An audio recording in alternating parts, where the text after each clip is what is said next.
بسم اللہ الرحمن الرحیم۔ السلام علیکم ڈیئر نیو نائنتھ کلاس۔ آج ہم سیکھیں گے کہ مکالمہ کیسے لکھا جاتا ہے، مکالمہ کسے کہتے ہیں، اور مکالمہ لکھتے وقت ہمیں کن باتوں کا خاص خیال رکھنا چاہیے۔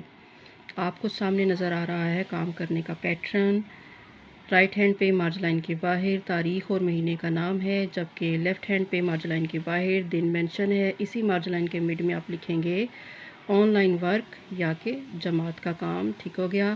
اس کے بعد آپ فرسٹ مارجن لائن کے پر لکھیں گے مکالمہ۔ مکالمے کے بعد تفصیلیے کا سائن ہے، تفصیلیہ سائن دینا مسٹ ہے۔ اس کے بعد نیچے والی لائن پہ بغیر لائن سکپ کیے آپ لکھیں گے عنوان۔ عنوان کے بعد بھی تفصیلیہ کا سائن ہے، اور پھر اسی لائن کے مڈ میں یعنی درمیان میں آپ لکھیں گے عنوان ٹاپک، جو کہ ہے وقت کی پابندی۔ ٹھیک ہے۔ اس کے بعد آپ کو کوسین نظر آ رہی ہے۔ کوسین کہتے ہیں اردو میں بریکٹ کو، اور یہ کوسین کے اندر جو درج ہوتا ہے وہ مزید وضاحت کرتا ہے کہ عنوان کے حوالے سے کیا ہوگا، اور اس کوسین میں درج ہے کہ دو دوستوں کے مابین یعنی کہ دو دوستوں کے درمیان، مابین ہوتا ہے درمیان، کہ دو دوستوں کے درمیان گفتگو ہوگی ٹاپک وقت کی پابندی پر۔ ٹھیک ہو گیا۔ فرسٹ خاص پوائنٹ یہ کہ جب بھی آپ مکالمہ لکھیں تو اس کا پس منظر آپ ضرور لکھیں۔ پس منظر بہت اہم ہے، اور اس پس منظر میں آپ کیا لکھیں گے آپ اپنی مرضی سے بھی لکھ سکتے ہیں، لیکن آپ کو بطور ایک مثال اور آپ کو آئیڈیا دینے کی خاطر یہاں پر بتایا جا رہا ہے کہ جیسے ایک دوست باغ میں بیٹھا دوسرے دوست کا کافی دیر سے انتظار کر رہا ہے، اور دوسرا دوست بہت تاخیر کے بعد جب پہنچتا ہے تو اپنا ہاتھ اس کی طرف بڑھا دیتا ہے، اور اس طرح ان دونوں میں بات چیت شروع ہو جاتی ہے۔ ہاتھ بڑھانے سے مراد ہے السلام علیکم کرنے کی غرض سے ہاتھ بڑھانا۔ ٹھیک ہو گیا۔ یہ تو ہو گیا پس منظر۔ اس کے بعد لکھا گیا ہے نیچے ان دوستوں کے نام لکھے ہیں۔ دانیال، دانیال کون ہے؟ جو تاخیر سے پہنچا ہے یعنی دیر سے پہنچا ہے، اور اس نے آتے ہی کیا کہا ہے؟ السلام علیکم۔ اس کے بعد جو پہلے سے اس کا انتظار کر رہا تھا اس کا نام ہے ذیشان۔ ذیشان نے اس کے جواب میں کیا بولا ہے؟ وعلیکم السلام۔ ٹھیک ہو گیا۔ یہ بہت پیاری دعائیں ہیں، اور یہ ہم مسلمان جب ایک دوسرے سے ملتے ہیں تو گفتگو کا آغاز انہی دعاؤں سے کرتے ہیں۔ السلام علیکم کا معنی ہے آپ پر سلامتی ہو، جبکہ وعلیکم السلام کا معنی ہے آپ پر بھی سلامتی ہو۔ ٹھیک ہے جی۔ اب یہاں پر جاننے کی بات یہ ہے کہ مکالمہ جو ہے آپ لوگ اسٹوڈنٹس اکثر پوچھتے ہیں کہ اس کی طوالت یعنی لمبائی یا کتنا لمبا ہونا چاہیے مکالمہ۔ تو پیارے بچوں، یہاں پر کم از کم آپ کے 24 سینٹنسز ہونے چاہیے۔ اگر آپ اس سے اوپر لے جاتے ہیں تو ویل اینڈ گڈ، لیکن 24 سینٹنسز تک تو لمبا ضرور ہونا چاہیے۔ ٹھیک ہے۔ اب سینٹنسز سے یہاں پہ کیا مراد ہے؟ یعنی دانیال جو بات کرے گا وہ ایک جملہ ہوگا، اور ذیشان جو بات کرے گا وہ دوسرا جملہ ہوگا۔ اس طرح سے دانیال کے حصے میں آگے 12 جملے، اور 12 ہی جملے آگے ذیشان کے حصے میں، تو اس طرح سے یہ ہوگے 24 جملے۔ ٹھیک ہے۔ اب جی کن باتوں کا خیال رکھنا چاہیے مکالمہ لکھتے وقت؟ سب سے پہلے جو اہم بات ہے وہ ہے رموز و اوقاف۔ ٹھیک ہے۔ رموز و اوقاف کیا ہوتا ہے؟ یہ علامات ہوتی ہیں، سائنس ہوتے ہیں، جو کہ اس طرح سے استعمال ہوتے ہیں جیسے کسی جملے میں کوئی بات پوچھی جا رہی ہے تو وہ ایک سوال بن جاتا ہے، تو اس کے بعد جب وہ بات ختم ہوگی تو اس کے آخر میں سوالیہ نشان لگائیں گے۔ اسی طرح اگر کوئی حیران کن بات کی جا رہی ہے تو اس پر اسٹک پوائنٹ آئے گا۔ ٹھیک ہے۔ اور جب کہ کوئی مثبت بات ختم ہوگی تو اس کے آخر میں ختمے کا سائن آئے گا۔ اسی طرح بات کی وضاحت کے لیے کسی بات کو تھوڑا سکپ کر کے اس کے اندر بریکٹ بنا کے کوسین بنا کے اس میں مزید اس کی وضاحت کے لیے کچھ لکھا جائے تو وہ کوسین کا سائن کہلائے گا۔ اسی طرح مختلف اور سائنس ہیں جن کا استعمال مکالمے میں ہوتا ہے، اور اگر آپ رموز و اوقاف کا استعمال مکالمے میں نہیں کرتے تو آپ کو ہرگز اس کے نمبر نہیں ملتے ہیں۔ ٹھیک ہے۔ تو یہ سب سے اہم پوائنٹ ہے۔ دوسری بات یہ ہے کہ مکالمہ جو ہے ہمیشہ دو ہی اشخاص کے درمیان ہوتا ہے، ہرگز 3، 5، 7 اشخاص اس میں شامل نہیں ہو سکتے۔ ٹھیک ہے۔ مکالمے کی شرط ہے کہ 2 اشخاص ہوں اور وہ آمنے سامنے بیٹھے ہوں۔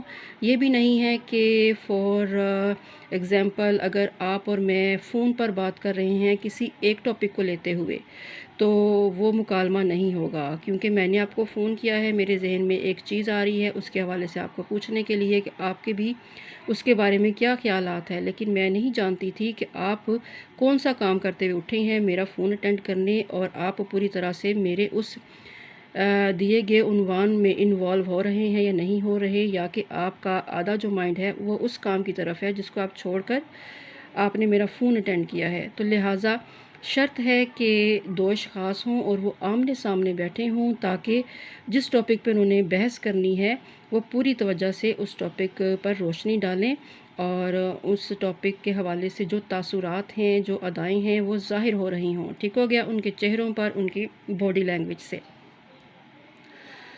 اور اگر کسی ایک عنوان پر 3 4 5 7 بندے بات کر رہے ہیں تو وہ پھر مکالمہ نہیں ہوگا، بلکہ کسی محفل میں ہونے والی گفتگو ہوگی، ٹھیک ہو گیا۔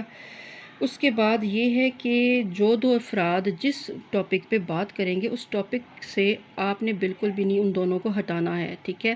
وہ اس ٹاپک کے اندر اس دائرے میں رہتے ہوئے اسی ٹاپک کے حوالے سے بات چیت کریں گے، نہ کہ ارد گرد کی گفتگو شامل کر کے بدمزگی پیدا کریں گے، ٹھیک ہو گیا۔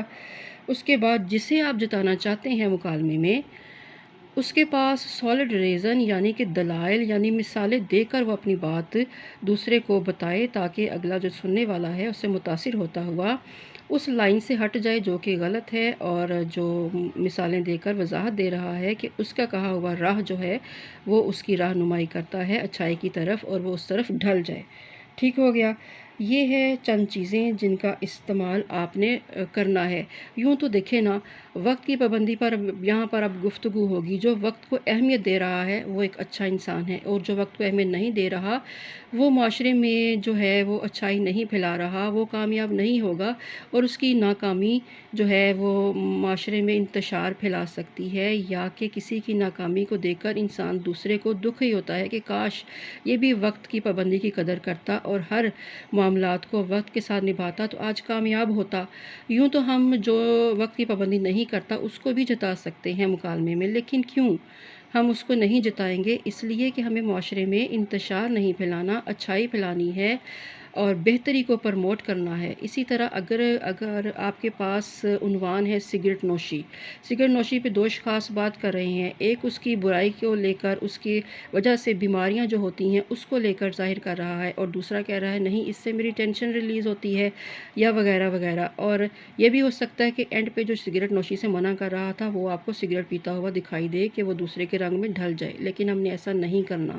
اسی طرح اگر پتنگ بازی ہے تو پتنگ بازی کو ایک روک رہا ہے اور دوسرا کہہ رہا ہے نہیں اس کو انجوائے کرتے ہیں، اس کو کرتے ہیں، تو اینڈ پہ آپ دیکھیں کہ جو روک رہا تھا وہ بھی پتنگ اڑاتا ہوا آپ کو دکھائی دے رہا ہے۔ تو یہ ایک غلط تاثر ہوگا، ایک غلط تاثر ہوگا معاشرے میں انتشار پھیلانے کے لیے۔ اس لیے ہمیشہ ہم نے اچھائی کو پرموٹ کرنا ہے تاکہ معاشرہ جو ہے وہ اچھائی کی طرف چلے، کامیابیوں کے طرف چلے، نہ کہ ناکامیاں اور بے حسی اور جو ہے کہ بے شعوری ہی میں زندگیاں بسر ہو جائیں، ٹھیک ہے۔ تو ان چیزوں کا خیال آپ نے رکھنا ہے اور مکالمے پہ آپ نے کام کرنا ہے۔ آئی تھنک آپ کو خاصی سمجھ آ گئی ہوگی، اور انشاءاللہ آپ بہت بہتر لکھیں گے اس کام کو۔ اوکے، اللہ حافظ، ٹیک کیئر۔